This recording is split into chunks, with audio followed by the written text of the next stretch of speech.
Get out now, or risk the consequences, declared U.S. Secretary of State Mike Pompeo, to the companies involved in the construction of Nord Stream 2 pipeline, an ambitious project to supply natural gas from Russia to Germany which runs parallel to Nord Stream, which will now be called Nord Stream 1. Angela Merkel-led German government allowed the construction of the natural gas supply pipeline despite the reservations of the United States and many Central and Eastern European countries. Many countries including Poland and the Baltic republics of Latvia, Lithuania and Estonia, which are members of the European Union, opposed the construction of the pipeline given its geostrategic advantage to Russia. However, Germany, being the de facto leader of the EU, pushed for the project despite opposition from member countries. As the European Union has decided to go ahead with the project despite opposition from EU member states and NATO member states, the United States warned to pull out troops from the station in Germany as well as impose sanctions on the companies involved in construction. We're supposed to protect Germany from Russia, but Germany is paying Russia billions of dollars for energy coming from a pipeline. Excuse me, how does that work? Trump roared at a recent campaign rally. Responding to American warnings about pulling out U.S. troops out from German stations, German Defense Minister Annegret Kramp-Karrenbauer, AKK, said that this would trigger a debate among the NATO member states. Kramp-Karrenbauer said, if the troops stay in Europe, then this remains a commitment towards NATO. But if they were to be restationed in the Indo-Pacific region, then that would indicate a change to U.S. strategy, which then would spark a debate within NATO.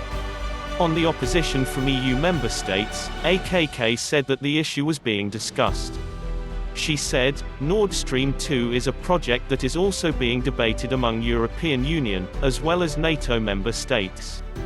There is concern that Germany could become too dependent on Russian gas, a concern we were able to diffuse. But it's also about the concerns and the legitimate interests of Ukraine and Poland, which have to be negotiated into the contracts. Moreover, Germany is making a case of counter-sanctions against the United States with EU member states, which would trigger a trade war. The defense and security analysts have already warned that this project weakens Europe and strengthens its arch-enemy Russia. However, Merkel is not ready to listen to any opposition on this matter. Politicians from across the political spectrum of Germany are hell-bent on making the Nord Stream 2 project a success. Gerhard Schröder, a politician from the leftist Social Democratic Party and Angela Merkel's predecessor as Chancellor, 1998 to 2005, is chairman of the board looking after the completion of the project. Schröder is known for being close to Russian President Putin, and his party is very popular in Eastern Germany, which was formerly part of the Soviet Union. Incidentally, Merkel was also brought up in the German Democratic Republic (GDR), or what was known as East Germany, which was part Soviet Union until the fall of the Berlin Wall. Under pressure from business lobbies and leftist political parties, Angela Merkel had ignored the opposition to the project from US and EU member states. As Merkel promised that the project would help the country in phasing out fossil fuels and become a carbon-neutral country, leftist and Green parties rallied behind it. However, what Merkel does not tell the common people of Germany is that this would make the country completely dependent on Russia for its energy resources. 40% of Europe's energy supplies are already controlled by Russia, which can be used as a strategic advantage, and this project would further the reliance on Russia, the same country that the German-led European Union advocates sanctioning over several matters. This whole saga reeks of serious hypocrisy.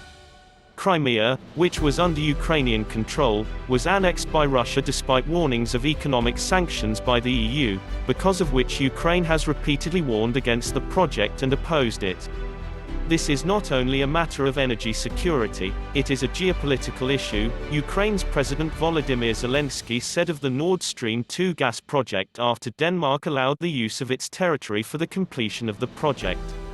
The new pipeline will reduce Ukraine's strategic importance as it will be bypassing the country, isolating it in the geopolitical equation.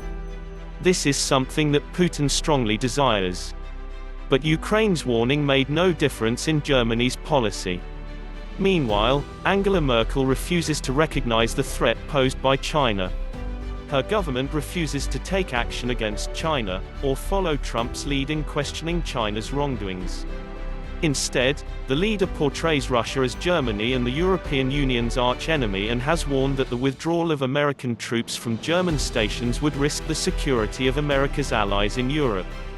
But, at the same time, it has continued to pursue business interests with Putin-led Russia.